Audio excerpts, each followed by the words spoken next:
Today we are going to apply an oil wash to this 3D printed dragon lying on a book. So washes are like liquid talent in some ways because they're really easy to do.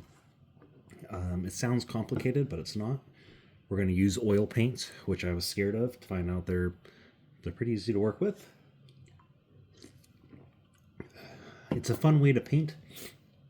It's not very stressful in that the drying time, which can be a downside for oils, but in our case works to our advantage, is really long. So you have plenty of time to work. You don't have to panic and hurry to get your job done.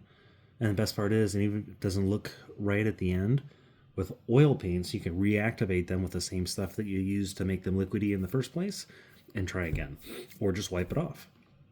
So that's what we're going to do. So we'll start by talking about oil paints. They come in tubes that look like this. You can get them at any art store, Walmart, doesn't matter. And you need a palette to put them on. And a palette is really just any hard surface. I got this wood one. You can use this parchment, which I do often. And you see when it comes out, it's this big, thick, oily mess. And you don't need very much. So I'm going to put on, well, I don't know, like that much. And it's going to end up going into a cup. But we're going to talk about what it is so we understand what we're dealing with. So with any paint, you just have pigments to give it color, and it's suspended in a medium. In this case, the medium is oil, and we need to be able to thin it down. Most paints you can use water, but since we're using oil, we have to use paint thinner.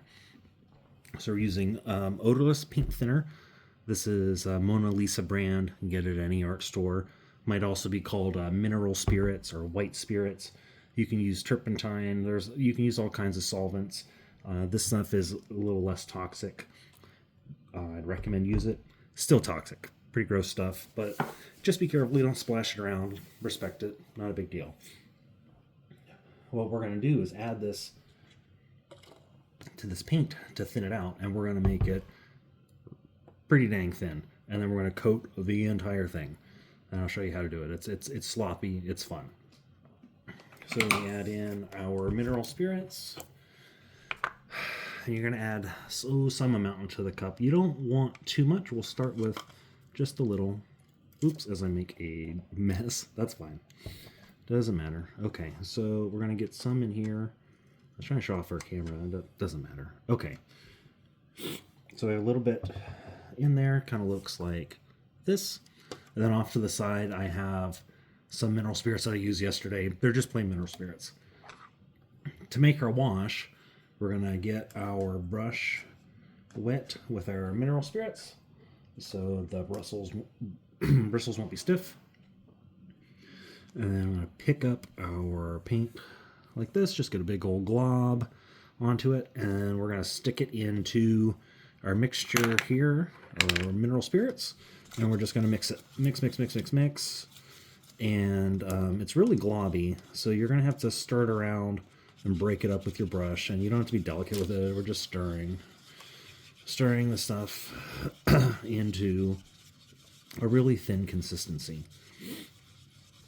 And like I said, we're just mixing. You see that what I have, it's very watery. Just, we've got oily, spirity goop. Now I made this really thin on purpose. You can play with the thickness of it as you go. I found what I did yesterday, thin worked pretty well and it wasn't overwhelming. So we're going to do that for this. So you just get a bunch on your brush. Oh, I found a big glob in here, so I'm still going to break it up. And we just mix. Okay. All right, we've got super goopy. Got a bunch on our brush. Some of the excess you can dab off on the side, maybe. But look, when I go, and I'm trying to push this out of the way, and maybe we can see. So I got a bunch on the brush. And when you go and dab it on to the top, you can see how it runs into the recesses really easily, but doesn't really gather too much on the surfaces. And that's the property that we want to do this, to stain it and bring out those details. And because I'm working so thinly, this is a pretty easy process. You don't have to do a lot of deleting. So what I like about these washes, if I had one handy, we could do it really thick too, and it works the same way. Because you can reactivate the paint using the mineral spirits later, you can do that strategically, which will show off here with the model that I was working on yesterday, to remove some of the paint after it dries, which is really cool because then you can take off paint from the highest highs or parts that you want to be lighter, and while the rest of your darker wash stays in the recessed areas and gives it some depth. And as you can see, I'm just globbing this on while I yak. I'm not paying too much attention to what I'm doing. If you're working thicker, you could be even messier than this, but there's no need to, not right now. And especially with models like this that really are not that well detailed, something this thin is fine. Like I say, your mileage may vary. You might be able to see on the camera as I just even dab the brush. Some places a capillary effect, like the page just suck in the paint, suck in the wash, and it just travels in the recesses without me having to touch anything. And I'm just going all around, trying to make sure every bit of it is covered in this wash. And as we go, a little bit up top I missed. And one of the things that I'm looking for too is you don't want to have the wash pool. Like you might be able to see on camera here where it's pooling badly, and it's where you would expect to, but here in the spine of the book, and it looks kind of like a lake, and we maybe don't want that much paint in there, so you can very simply remove it by wicking it up. So just dry off your brush on a paper towel. I have a shop towel here from another project. Get a brush pretty dry, and you just poke it in there and it'll suck up the paint. Watch, dip, and most of it just goes up into the bristles, and you just kind of play with it until you think it looks good.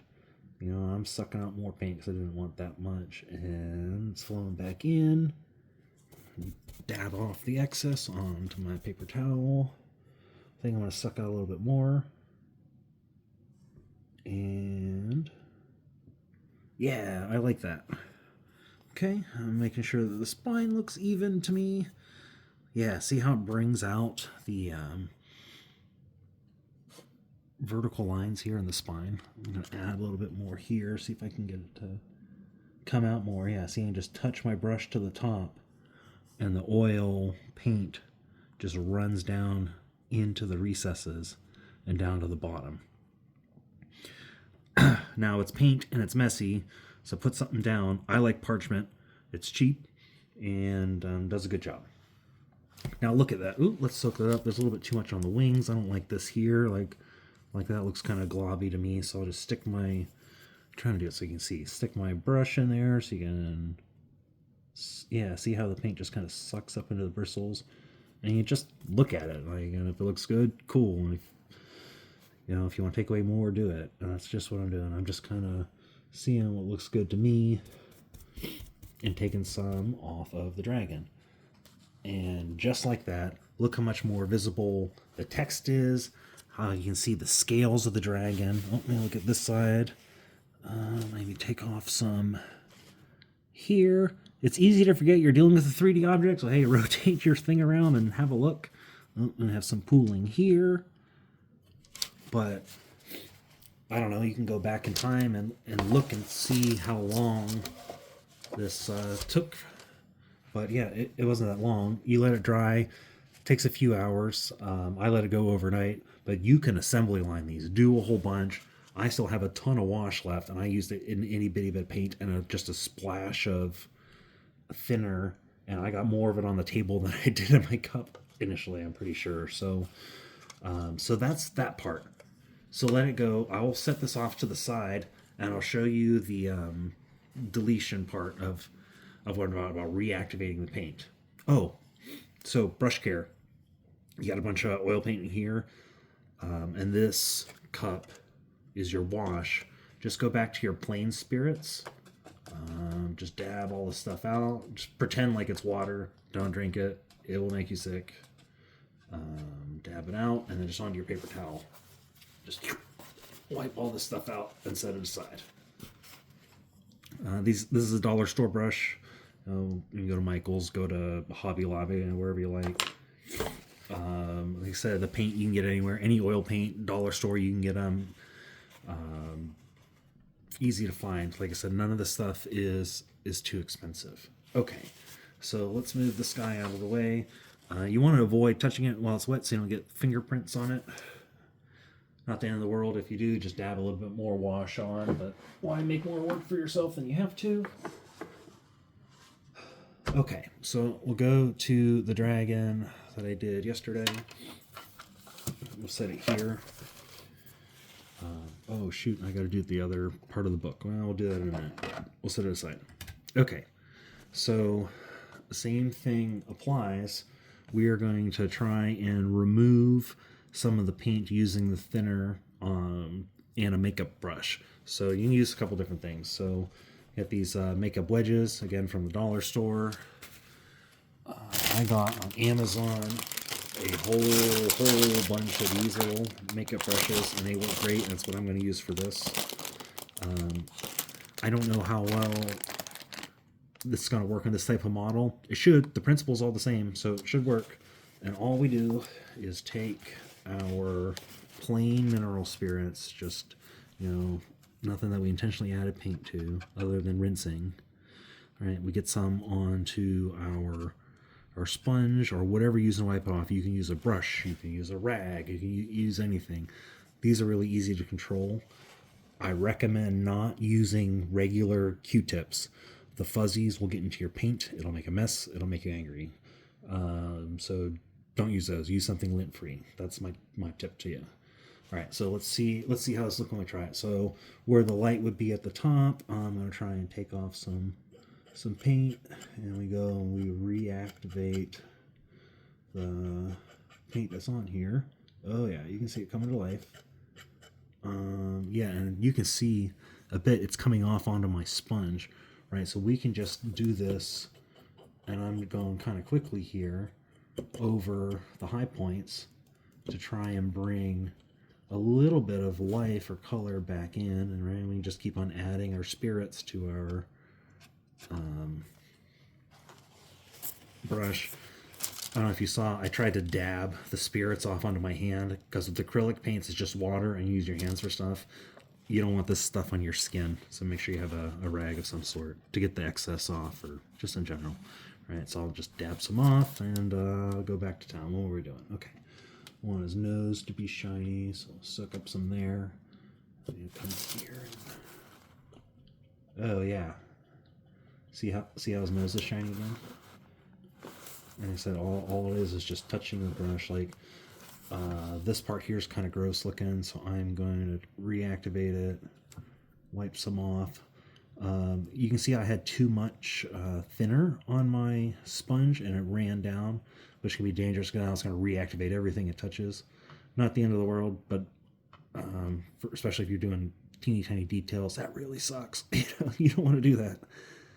Okay, so yeah, tabbing all these high points of the roof. Those will catch light. Yeah, that's cool.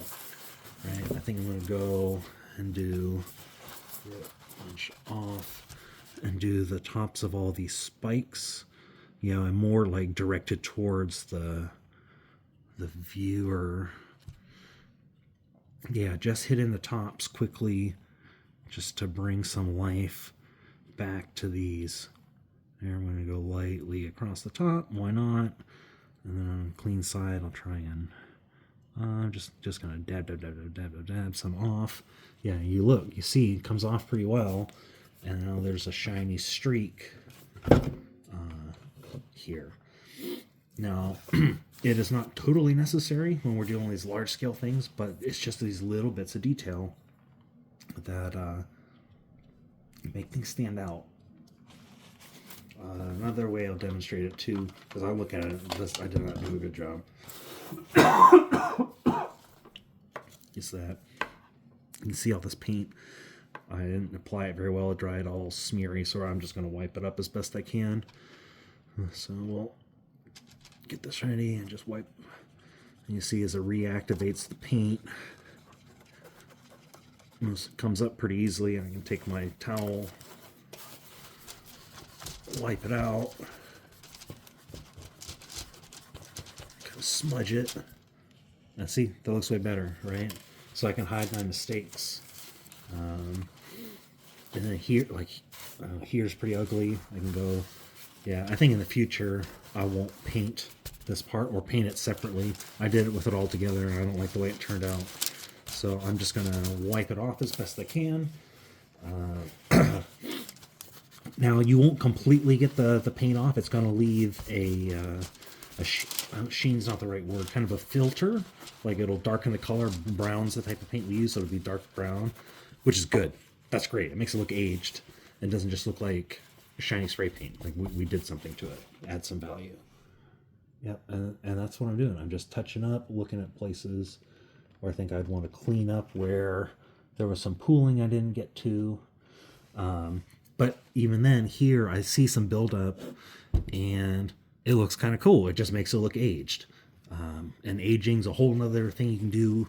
We can add to it, but this looks so much better and more detailed than what we did with just spraying it, and it only took a few minutes. We let this sit and dry for another couple hours, and it's done. Since my hands are goopy, I don't want to turn off the camera, so we're going to go and do the book. So I'm just going to pick it up like this and stick it on my palette.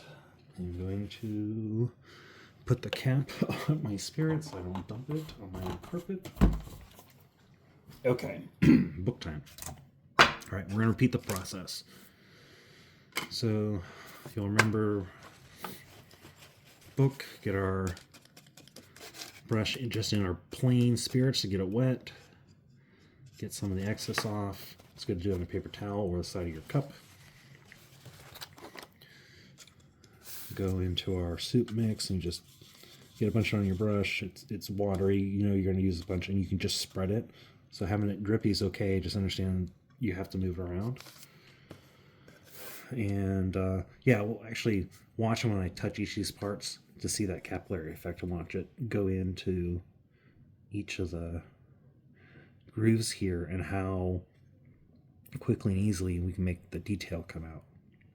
So cool. But yeah, otherwise normally you would just brush this all over. This is first time for me doing a large thing with oils, and I'm having a blast because it's not as tedious as doing minis, so I can go quickly. I don't have to be precise. Hand shakes, and that's okay. I can't even use this hand so well, and doesn't slow me down. So I can just do my little pinchy fingers to spin this thing around. And, oh man, this thing looks awesome. Okay, I'm not going to mess with the inside, because I think that'll just make a mess. But I'm going around. I'm looking to see if there's any pooling. That looks all good. That looks good.